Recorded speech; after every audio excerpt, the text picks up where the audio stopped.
अरे कृषि ऑफिस जवाब दियो। अरे नव निर्माण कृषक संगठन राज रास्ता रे जवाब मांगुची, जवाब दियो। सरकार का माल दरिया में डाल न्याय चली मुग बिहन बंटन।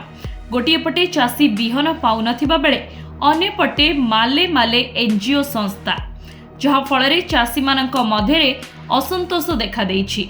सरकार उत्कृष्ट मानर मुग उत्पादन पाई सरकार चाषी को एनजीओ माध्यम रे भल मुग बिहन जोगाई देबार व्यवस्था करिसेंती। हेले एनजीओ और कृषि कर्मचारी खामखियाल नीति जोगु एही सबु मुग बिहन चाषी पाखे पहुंची पारुनी। एभली अभियोग करी नवनिर्माण कृषक संगठन बोलोगढ़ कृषि कार्यालय आगे धारणा देइछि।